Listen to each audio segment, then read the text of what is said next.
اس video میں دی گئی تمام معلومات سائنٹیفک ریسرچ کے مطابق ہیں۔ اس طرح کی مزید ویڈیوز دیکھنے کے لیے یہ چینل سبسکرائب ضرور کیجیے گا۔ السلام علیکم، میں ہوں ڈاکٹر کاظمی۔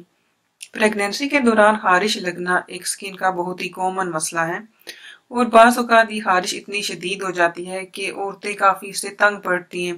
وہ رات کو صحیح سے سو نہیں پاتی، جس کی وجہ سے ان کو تھکاوٹ ہو جاتی ہے، وہ کافی فرسٹریٹ ہو جاتی ہیں، اور پھر ان کا اگلا دن سارا بہت ہی خراب گزرتا ہے۔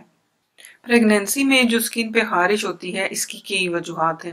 اس میں سے جو سب سے کامن وجہ ہے وہ یہ ہے کہ پریگنینسی میں کیونکہ سٹمک بڑھتا ہے تو اس کی وجہ سے سکن کھچنا شروع ہو جاتی ہے، اور جو ہمارے سکن پہ آئل گلینڈز ہوتے ہیں وہ ضرورت کے مطابق آئل پیدا نہیں کر سکتے، جس کی وجہ سے ہماری سکن ڈرائی ہونا شروع ہو جاتی ہے اور خارش لگتی ہے، اور یہ جو خارش ہوتی ہے یہ ٹانگوں اور پیٹ پہ زیادہ شدید ہوتی ہے۔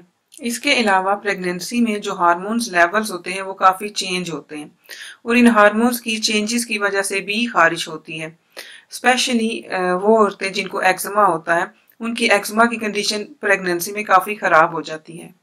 اس خارش لگنے کی ایک اور وجہ obstetric cholestasis ہو سکتی ہے۔ یہ جگر کی ایک کنڈیشن ہوتی ہے۔ کھانا ہضم کرنے کے لیے بائل ایسڈ ہمارے جگر سے چھوٹی آنت میں جاتا ہے۔ اگر یہ بائل ایسڈ صحیح سے فلو کر کے چھوٹی آنت میں نہ جائے تو یہ ہمارے جسم میں جمع ہونا شروع ہو جاتا ہے، جس کی وجہ سے بھی خارش لگتی ہے۔ اگر تو خارش obstetric cholestasis کی وجہ سے ہے تو یہ پورے جسم پہ سکتی ہے، لیکن زیادہ تر یہ ہاتھوں کی ہتھیلیوں اور پاؤں کے تلووں میں ہوتی ہے، اور یہ تیسرے ٹرائمیسٹر میں ظاہر ہوتی ہے۔ اور اگر کسی پریگننٹ عورت کو خارش اس obstetric cholestasis کی وجہ سے ہے تو اس کو چاہیے کہ وہ جلد از جلد اپنے ڈاکٹر سے رجوع کرے۔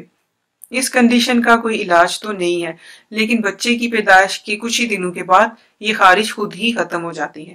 اگر آپ یہ نوٹ کرتی ہیں کہ آپ کو زیادہ خارش شام کو یا رات کو ہوتی ہے تو آپ لازمی طور پہ اپنے ڈاکٹر سے مشورہ کریں۔ پریگنینسی میں ہونے والی خارش سے بچنے کے لیے آپ ٹائٹ کپڑے نہ پہنیں اور کاٹن سے بنے ہوئے کھلے کپڑے پہنیں، ٹھنڈے پانی سے نہائیں، اور موئسچرائزر یا باڈی لوشن لازمی استعمال کریں تاکہ آپ کی سکن ڈرائی نہ ہو اور آپ کو خارش نہ ہو۔ پرفیوم کا استعمال کم کر دیں اور کوشش کریں کہ جو آپ کا صابن یا باڈی واش ہے وہ ان پرفیومڈ ہو۔ اس کے علاوہ اسپائسی کھانے مت کھائیں اور کیفین کا استعمال کم کریں، جیسے کہ چائے یا کافی وغیرہ۔ میں امید کرتی ہوں کہ آپ کو یہ ویڈیو اچھی لگی ہوگی۔ اس کو لائک اور شیئر ضرور کریے گا۔ اللہ حافظ۔